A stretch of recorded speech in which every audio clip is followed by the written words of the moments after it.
Hi there. I've been I've been sick for like the past 4 days, so I haven't really had a full day's work yet, which is a bit of a shame. But I'm definitely on the tail end of this cold sickness overheating spell thing that I had, which is great news because I'm feeling reinvigorated. I'm feeling ready to kind of start really cracking down on making content and just figuring out what the next best steps are, especially when it comes to story wise. Let's go ahead and kind of talk a little bit about how this next month is going to look, and perhaps even into the future. So I'm going to go ahead and show you a little sneak peek of what July is going to look like. Actually, if I go to here, so I tend to keep things on a calendar, which really helps. We've just had 342 go out on the second here, and then we're obviously on the third today. There's not going to be a video on the 4th. We've only just recently had that poll, which is still technically open about the next kind of day you want story videos to go out, which is now going to be on a Friday.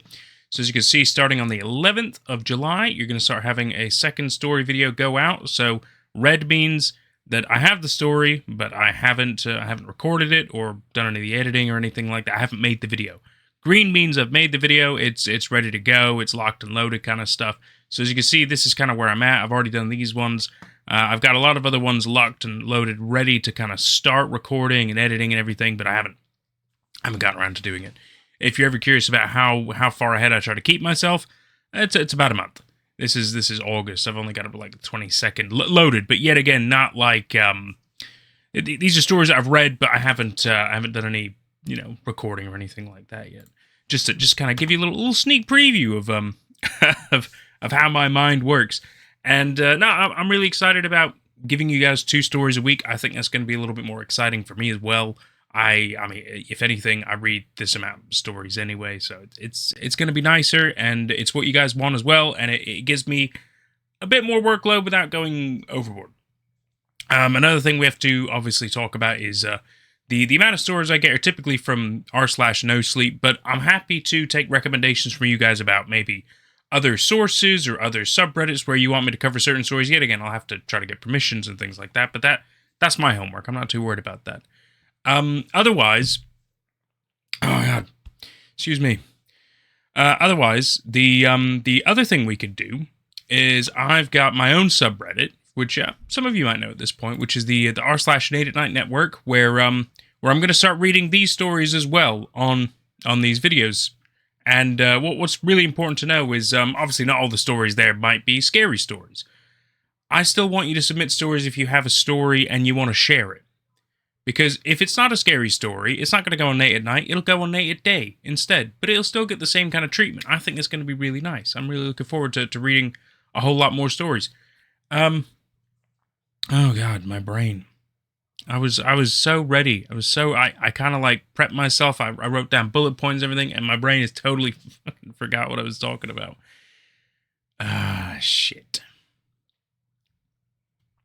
When it comes to obviously the bigger stories that people like, that they always come to me for, Twitter stories, and I suppose that the stories that aren't quite ARGs but are quite close to, right? I believe they're kind of settled somewhere in the middle, that they're in between a regular story and an ARG. That's kind of this middle crux where a lot of people like to find my content. These Twitter stories, the bigger stories that have pictures, videos, audio, things like that, but they're not always requiring elements that allow audience interactability. I think those are both words. Interactivity is. Interactability? It sounds like it works. I don't know. I'm sorry. My brain. Sometimes I'm ready, and I thought I was ready. I thought I was so ready to do this, but I'm not going to edit any of this shit because you guys deserve to see the raw truth of this stuff. I'm not trying to hide how stupid I can be sometimes. And so anyway, when it comes to these bigger stories, the Twitter stories, for example, like weird birds, sun vanish, whatever, I always get the constant questions. And I want to go ahead and, yet again, address these things because I have to.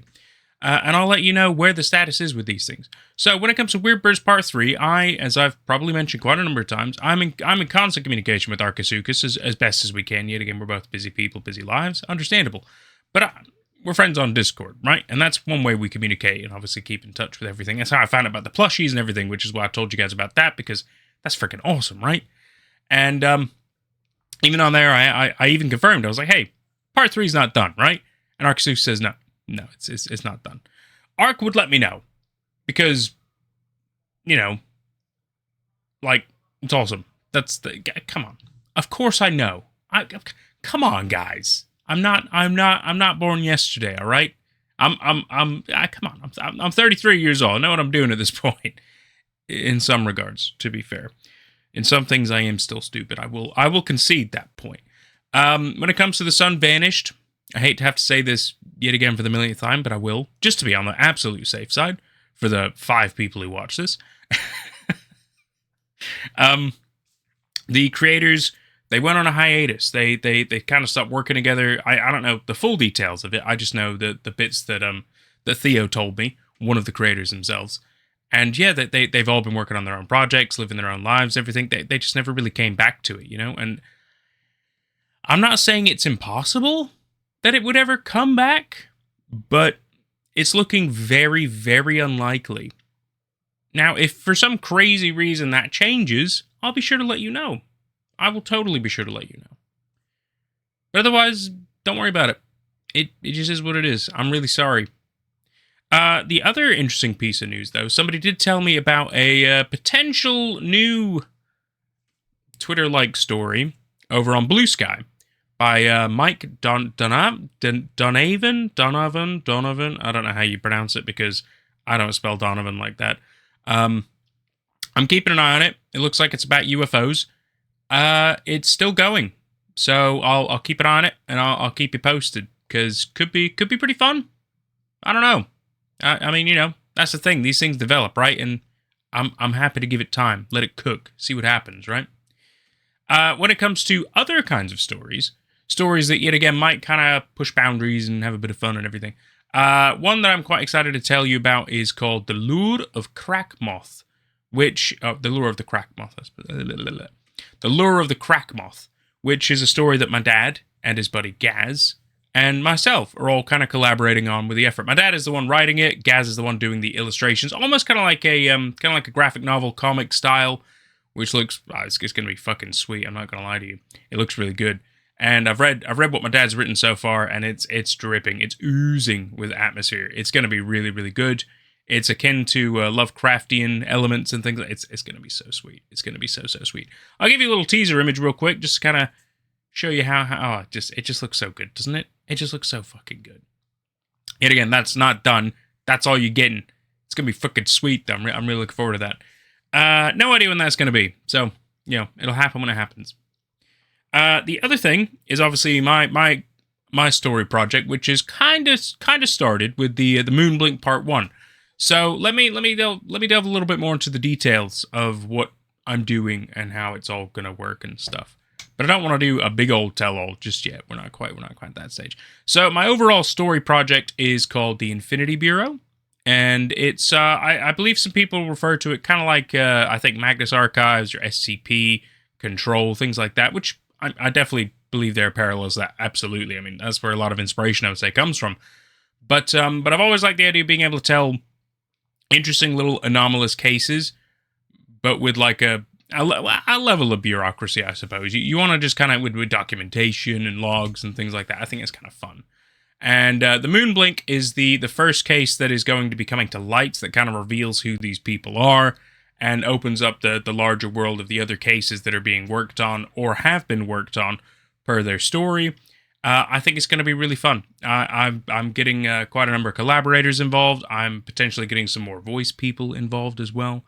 I've got some fun ideas. The only problem is because I keep getting more ideas that I really like, and I want to do as much of it as possible, right? I really want to flood this world with like all kinds of cool shit. And I'm really excited to share that with you. Oh God, excuse me. But it takes time. But part two is still being worked on. Don't worry. I've got all the way up to part 3. You know, like fleshed out in my brain, outline and everything. Just working on details and then what extra elements I want to throw in there. I've got quite a few ideas. I'm looking very forward to kind of sharing a lot more of this with you. Part 2 should start opening up a lot more information and doors for you. It's going to be pretty cool. I'm not going to lie. I'm very excited. Very, very excited. So yeah, just thought I'd let you know that's where that is, and that's what that is. Anyway, when it comes to Nate at Day, I've still got to do my little holiday cutesy video, just it's gonna be just like some pictures and what we did and shit like that. It's gonna be nice. I mean, some of the scenes are like really cool, and that's obviously why you wanna see it. Just see where we went and stuff. It's just pretty pictures really, and a couple of video bits. But I don't know. I'm obviously not gonna give you everything. That's crazy. A lot of it will be nonsensical inside joke shit anyway. So, or a lot of pictures of drinking. Which obviously you don't need all that.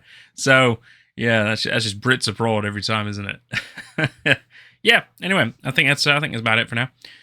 Thank you so much if you've watched all this. I really appreciate you. I'm excited to see how kind of the rest of this year is going to go. I'm going to kind of stick with the 2 videos a week program. I think that's a good call at the moment for the channel. We're going to try to stick to live streams on a Friday. I think that still works at the moment. That shouldn't be a problem. Obviously, a big goal for me is to make this a more financially stable career. Because if I can do that, then hey, guess what? We can do this. We can expand upon it. We can make it better every single time. I can continue improving my skills. That's obviously where a lot of my time is gone into, is learning the things that I need to keep this going and to keep expanding and growing and stuff. So it's a lot. There's a lot of things to learn, and there's a lot of capabilities I got to get good at. Yeah. So it's a tricky balance. It really, really is.